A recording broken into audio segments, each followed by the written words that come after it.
तर हे बघा मित्रांनो, आता आपल्याला सगळ्यांनी मशिनीची माहिती वगैरे देण्यासाठी जमा झालेली आहे आणि आपल्याला मशिनीची इथे माहिती वगैरे सांगणार आहेत. आणि मशीन म्हणजे शेतकऱ्यांना जास्तीत जास्त उत्पादन कसे घ्यावं, त्यांचं शेतीत नुकसान कमी व्हावं, कमी खर्चात जास्त उत्पादन कसं घ्यावं आणि त्यांच्या ऊसामध्ये नुकसान वगैरे होऊ नये त्यासाठी काय काळजी घेतली पाहिजे, काय नाही, आणि मशीन कशा प्रकारे ऑपरेट केली पाहिजे ते सर्व आपल्याला हे माहिती देणार आहे, ते सांगणार आहे. तर चला जाणून घेऊया. शेतकऱ्यांना 4 फुटाची सरी नाही का घेतली तर तुमचं नुकसान काहीच होणार नाही. 4 फुटाची, 4.5 फुटाची, याच्यात 5 फुटापर्यंत. तर शेतकऱ्यांना जर नाही का 2 फुटाची सरी जर तुम्ही रोटरनं जर माती लावली नाही तर तुमचं नुकसान होते. अच्छा, मशीन खाली ऊस सोडती, सरीला माला असला पाहिजे असा मोठा.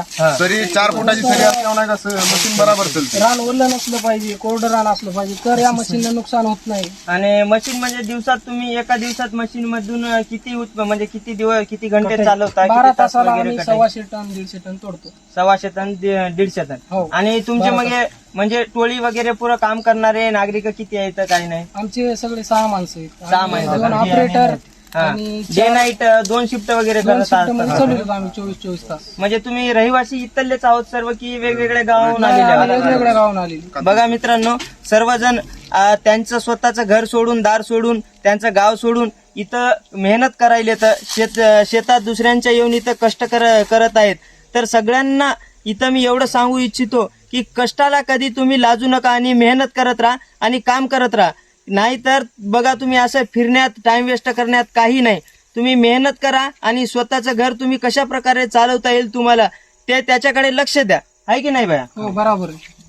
तर चला मित्रांनो, आपण तर आता मशीनची माहिती जाणून घेऊया. तर मशीन कशा प्रकारे चालते भाऊ, काही थोडं माहिती द्या तुम्ही.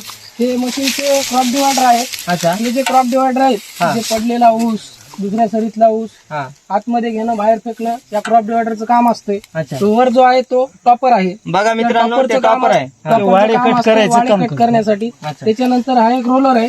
हा रोलर ऊस मळामध्ये ढकलण्याचं काम करतो. त्याच्यानंतर खाली आपले बेस कटर वगैरे, त्याच्यानं ऊसाचं कटिंग वगैरे होत असते. सरीवरला ऊस जो आहे तो त्यानं कट होतो. त्याच्यानंतर त्याच्या पाठीमागे एक बटलीप आहे. ती बटलीप रोलरला ऊस देते. नंतर आतमध्ये रोलर आहे. रोलर पाठीमागे जाऊन ते आता पाठीमागून कोणी येते का ते पूर्ण इथे होतो. त्यानंतर इथून पाठीमागे मधून वरती येतो. आपल्या या ठिकाणी प्रॉपर ब्लेड आहे. बघा, ऊसाचं अशा प्रकारे कटिंग होते. हे असे कटिंग होऊन या कन्व्हेअरनं माल इनफिटर मध्ये पडतो आपल्या. बघा मित्रांनो, तिकून ऊसाचे एवढी छोटे छोटे तुकडे असे होत असतात. आणि त्याच्यानंतर हा आपला बाउल फॅन आहे. याच्याद्वारे एक्झिट पासवर्ड आपली निघून जाते बाहेर. आणि तिथून त्यानंतर त्याच्यामध्ये कंटेनर मध्ये म्हणजे माल वगैरे भरतो आपण. एलिव्हेटर द्वारे त्याच्यामध्ये माल पडतो. तर याला ते डंप करतो गाडीमध्ये जाऊन. नुकसान होत नाही मशीन. हो, काय चांगलं लागते. प्लॉट दाखवाय तुमच्या. तर बघा मित्रांनो, आपण सर्व बघू शकतो हे कशा प्रकारे बघा प्लॉटची कटिंग वगैरे झालेली आहे. शेतकऱ्यांचं इथं काही नुकसान नाही. आणि हे ऊस वगैरे म्हणजे पाचोळा वगैरे आहे, हे आपल्याला शेतात खत म्हणून पण वापरता येते. हे खत वर्मी कंपोस्ट सारखं म्हणजे खत पण होऊन जाते. तर हे बघा, तुम्ही बघू शकता कसं क्वालिटीदार काम आहे. काय नाही, पूर्ण कुठंच काही नाही. बघा, बघू शकता तुम्ही. हे बघा कुठंच काही नाही. तर हे बघा, एक नंबर असं क्वालिटीदार म्हणजे काम वगैरे आहे.